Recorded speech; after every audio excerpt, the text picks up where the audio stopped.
So the mount seems to have come off in my hand.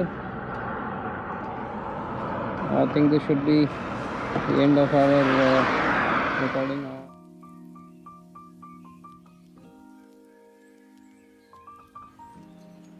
For those of you who've just landed here, be sure to watch part 1 before you continue to watch this video.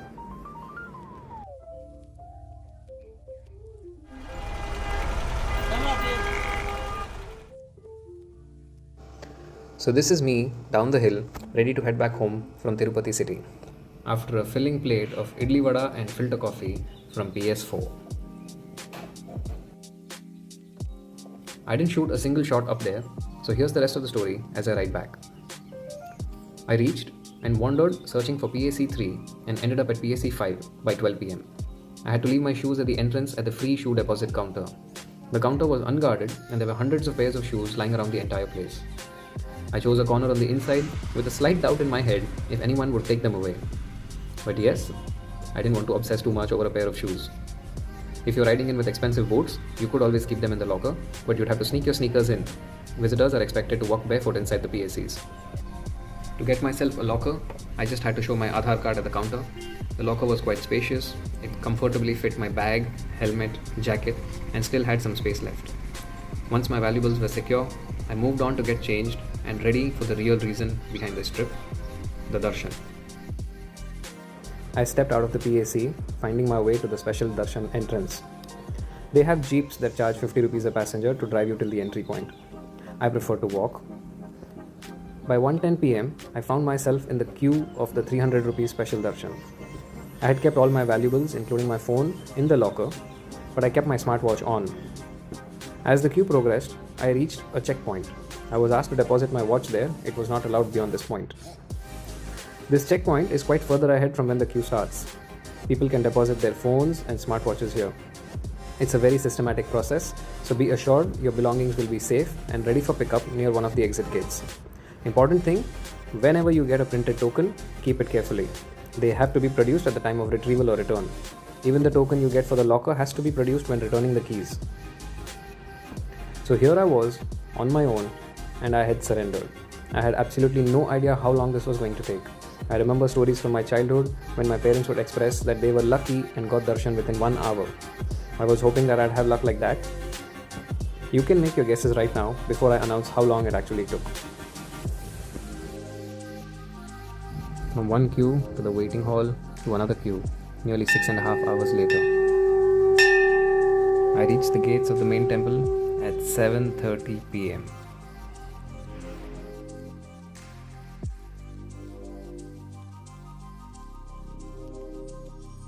When I got darshan finally, the whole world felt one and non-existent at the same time. I have no words to express the feeling. One has to be there to know it. I only consciously kept my eyes open to absorb those few moments as much as I could. When I walked out, I forgot all of those waiting hours and only remember feeling bliss. The story of the events between these hours, 1:10 to 7:30, how I spent my time, my inner voice, mindset, that could be an entire different video. Through the waiting period, devotees are allowed to carry food and water, but even if you don't, there are plenty water stations and food and refreshments are served periodically.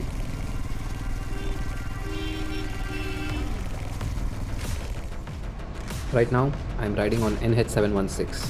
This is a proper 4-lane highway. I noticed on the map that there are long patches of road construction, but I like a bit of change. So I chose this one for my return. And let me tell you, the stretch from Tiruvallur to Chennai is not to be missed. It's a man-made marvel that must be driven on.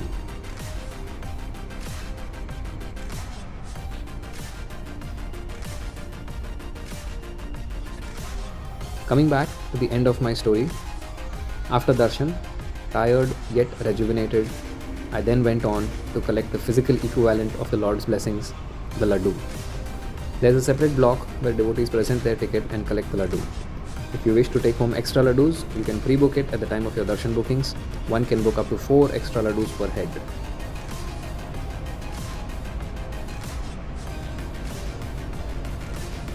After I got changed and returned my locker keys, I took my time to prep for the ride down the hill. All suited up and ready for the twisties, here came the last twist in my story. I was stopped by the cops at the exit point. The Ghat road is closed for two-wheelers after 9 pm. I just couldn't believe my luck. It's not something that would come across your eyes casually. Even the cop told me most people are not aware of this. I kept persuading him to let me pass, but the cop told me one thing. No matter what you have to say, you can't go down on a two-wheeler at this time. So at 9:30 pm in the night, I had no pre-booked accommodation up here. I could head back to the PAC, where I would have to sleep on a mat on the floor. But given how tired I was, a soft bed was the least I needed. Just as I was questioning my luck, almost magically, a solution came my way. I managed to find a room at an ashram nearby, at Vaikansha Ashram. This is not something you can expect to find in the last minute. In retrospect, it felt like the Lord said to me, "What's the hurry? Take some rest and enjoy your ride tomorrow." Hi, this is Arjun. Thank you for watching my video. I hope you found this useful and hopefully a bit inspiring, be it to visit religious places or traveling solo or just going out for a ride.